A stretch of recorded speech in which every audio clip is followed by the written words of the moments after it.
Egipto en 5 historias. Hola a todos, amigos de la historia. Hoy empezamos una nueva sección del canal, Egipto en 5 historias. Descubriremos 5 pequeñas historias y curiosidades fascinantes del antiguo Egipto. Conoceremos cómo unos trozos de cerámica rota cambiaron nuestra forma de medir el tiempo. Nos adentraremos en la casa de la vida para tocar la primera prótesis funcional de la humanidad y escucharemos el llanto ritual de mujeres que encarnaban a las diosas. También conoceremos a una reina condecorada con el máximo honor militar por su ferocidad en combate y desvelaremos el secreto matemático, el Sequet, que permitió que las pirámides tocaran el cielo sin desplomarse. Preparad vuestro cálamo porque hoy la Maat nos guía a través de 5 ventanas únicas a Egipto. En nuestra primera historia vamos a descubrir cómo la basura de ayer se convirtió en el reloj de la historia gracias a un arqueólogo que otros llamaban loco. Pensad por un momento que viajamos a finales del siglo XIX, a un Egipto donde la arqueología era poco más que una elegante pero destructiva casa de tesoros dorados y colosos de piedra, destinados a los museos de Europa.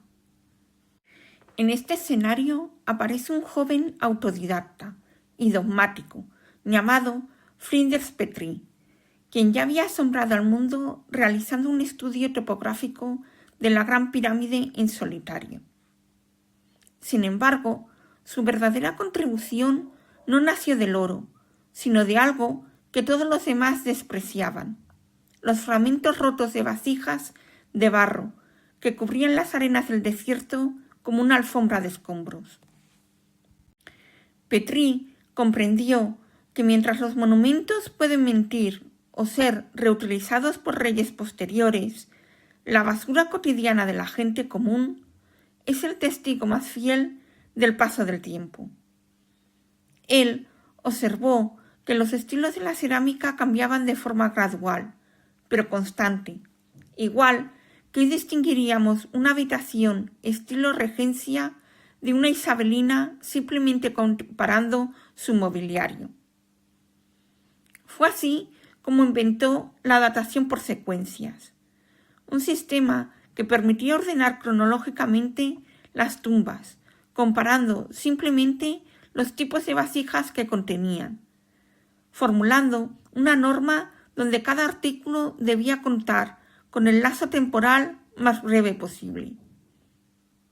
Por su insistencia en que un humilde trozo de puchero era más valioso que una inscripción oficial para entender la historia, sus colegas le apodaron el padre de los pucheros.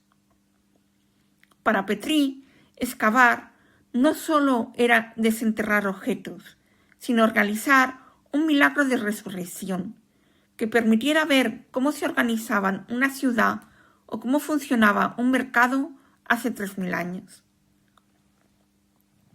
Sus métodos eran de una precisión casi obsesiva, en una época donde todo se destruía con rapidez y poca atención a la conservación. Anotaba cada detalle de lo que veía, consciente de que el excavador es también un destructor del yacimiento, y su visión permitió que la egiptología dejara de ser una búsqueda de reliquias para convertirse en una ciencia capaz de reconstruir la vida en toda su complejidad. Al cerrar este primer relato, debemos recordar que hoy conocemos la cronología de Egipto no solo por las listas de reyes, sino porque un hombre decidió que los fragmentos de cerámica que otros pisoteaban eran, en realidad, el engranaje de la eternidad. Petrie nos enseñó que en las cosas pequeñas reside la infinita importancia de los detalles, y que para conocer el pasado no basta con mirar a los dioses. Hay que mirar también lo que los hombres dejaron atrás en sus vertederos, para que su historia pudiera ser contada de nuevo. En la siguiente historia viajaremos al taller de los médicos egipcios para conocer una pieza única, una de las primeras prótesis funcionales de la humanidad. La medicina en el antiguo Egipto alcanzó un nivel de desarrollo asombroso, que residía en la casa de la vida, donde los sabios estudiaban y almacenaban tratados técnicos en rollos de papiro. Un aspecto sorprendente que nos revelan textos como el papiro Ebers es la existencia de una ética profesional y de protocolos de diagnóstico muy avanzados para su tiempo. El médico egipcio no era un simple curandero, era un observador de la naturaleza que debía realizar un reconocimiento minucioso antes de determinar si una enfermedad podía ser tratada o si superaba sus conocimientos técnicos. Sus habilidades no se limitaban a la farmacopea de plantas y ungüentos, sino que eran expertos cirujanos, capaces de tratar fracturas y realizar operaciones complejas. La arqueología nos ha legado pruebas tangibles de esta destreza, desde instrumental de bronce y pinzas hasta restos de vendajes que demuestran un conocimiento profundo de la anatomía humana. En el Valle del Nilo, el cuerpo no era solo el contenedor del alma, sino un engranaje sagrado que el médico intentaba mantener en equilibrio bajo la ley de la Ma'at. Sin duda, uno de los hallazgos más fascinantes que atestiguan esta capacidad técnica es el descubrimiento en Tebas del primer dedo del pie artificial, datado entre los años 950 y 710 a.C. Este objeto, confeccionado con madera y cuero, fue diseñado con un cuidado exquisito para reemplazar el miembro perdido de una mujer. Lo más asombroso de este hallazgo es que no se trataba de un adorno inerte para la momia, sino de una prótesis funcional, con señales de uso que permitía a la paciente volver a caminar con equilibrio físico en su vida diaria. Al observar esta pieza, comprendemos que el médico egipcio buscaba restaurar la armonía en el ser humano, más allá de la simple supervivencia. Este legado de sabiduría, que trataba el cuerpo como un sistema de vasos y canales que debían fluir correctamente, es el cimiento sobre el que se levantó la ciencia médica posterior.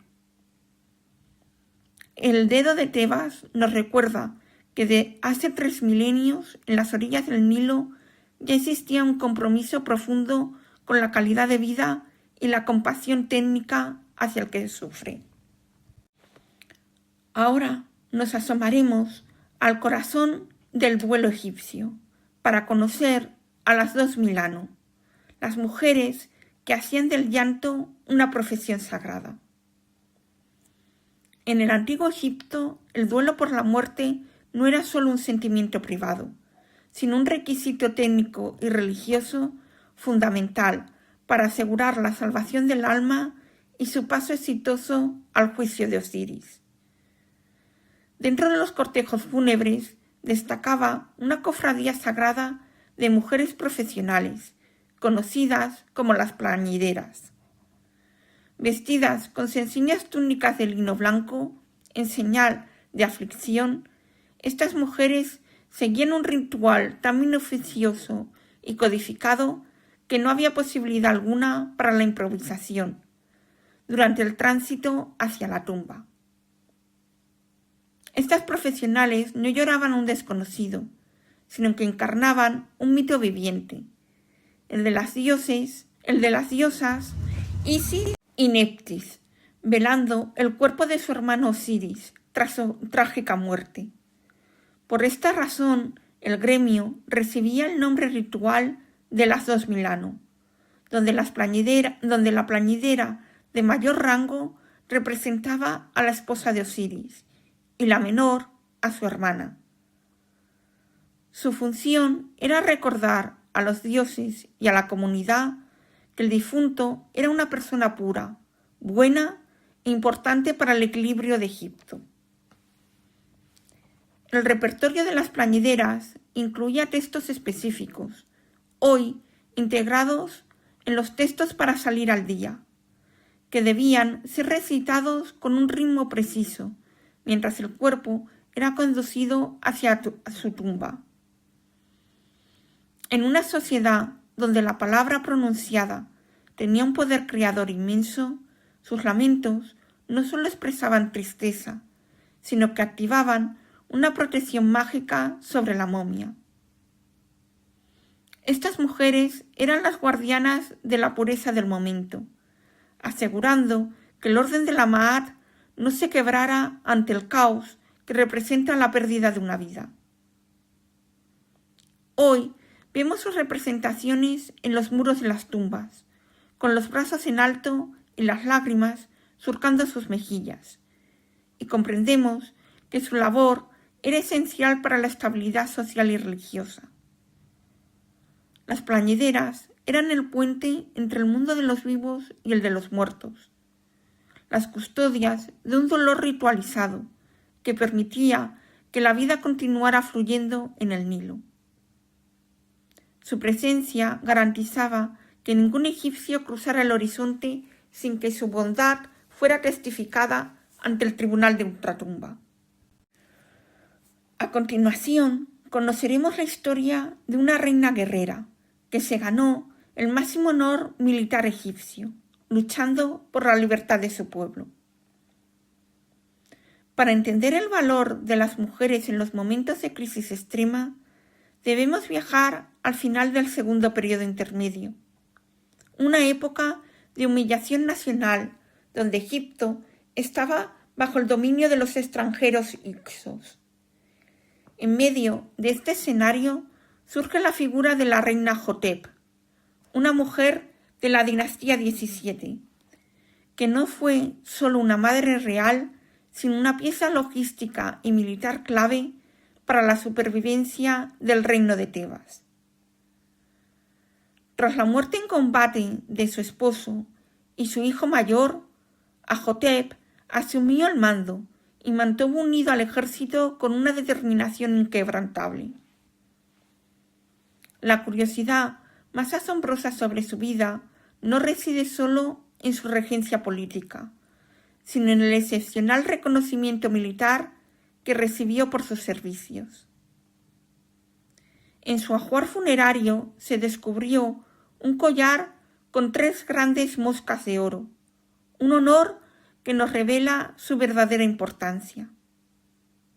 En el antiguo Egipto, la mosca era el símbolo de la persistencia y la tenacidad, y la orden de la mosca de oro era la máxima condecoración militar, otorgada solo a los héroes que demostraban un valor incansable en el campo de batalla. Que una reina portara este honor indica que su papel en la guerra de liberación no fue meramente simbólico, sino el de una estratega activa que protegió al país en su hora más oscura. Las inscripciones de la época la alaban como aquella que cuidó de los soldados de Egipto, trajo de vuelta a los fugitivos y reunió a los desertores, asegurando que el ejército tebano no se desmoronara ante la presión de los invasores. Su figura encarna la unión perfecta entre la autoridad legítima y el coraje personal. Amenhotep fue el motor que permitió que su hijo Amosis fundara finalmente el Imperio Nuevo, inaugurando una era de esplendor sin precedentes para Egipto. Al observar hoy sus moscas de oro, comprendemos que ella fue la guardiana de la Ma'at, cuando el orden parecía perdido para siempre. Su legado nos enseña que el orgullo del Nilo no nacía solo de la piedra de las pirámides, sino de la voluntad de hombres y mujeres dispuestos a defender con ferocidad la soberanía de su tierra. Para finalizar, desvelaremos el secreto matemático que permitió a los arquitectos egipcios levantar montañas de piedra sin que se derrumbaran. Cuando observamos la precisión de la Gran Pirámide, con sus esquinas orientadas al norte, con un error de apenas 3,5 minutos, tendemos a imaginar conocimientos esotéricos o aliens, pero la realidad se encuentra en los textos escolares de los escribas. Para los arquitectos egipcios, la ingeniería era una aplicación práctica de la aritmética y la geometría, que se enseñaba en las oficinas de la administración. En el papiro matemático Rin, los escribas aprendían a dominar el cálculo de áreas y volúmenes necesarios para transformar un plano en una montaña de piedra eterna. Uno de los secretos técnicos más críticos para que una pirámide de 146 metros de altura no colapsara era el cálculo del següet, o pendiente de la cara del monumento. Mediante el uso del codo real de 52 centímetros, dividido en palmos y dedos, los arquitectos determinaban con exactitud cuánto debía de inclinarse cada hilada de piedra respecto a la anterior. El éxito de estructuras como la pirámide de Keops residía en mantener un ángulo constante de 51 grados. Una mínima desviación habría provocado grietas catastróficas, como las que obligaron a Snofru, el padre de Keops, a cambiar el ángulo de su pirámide en Dashur. La logística de estas obras maestras exigía un dominio total del registro escrito y la contabilidad de raciones y materiales. Los escribas utilizaban su paleta de madera con tinta negra y roja para supervisar la llegada de miles de bloques de caliza desde las canteras de Tura, funcionando la administración como un reloj suizo. Mientras la tinta negra servía para el cuerpo de los informes, la roja se reservaba para resaltar los totales de los cálculos o las fechas importantes. Al final, la grandeza de Egipto no nació de la magia, sino de la disciplina del cálamo y la paleta de unos profesionales que no eran esclavos, sino técnicos altamente cualificados. El secreto del següet nos recuerda que la inteligencia y el orden fueron las únicas herramientas capaces de tocar el cielo y asegurar que el nombre del faraón viviera para siempre en la piedra. Si te ha gustado este vídeo, no olvides suscribirte y activar la campanita para seguir aprendiendo juntos sobre la historia de Egipto. Hasta el próximo vídeo.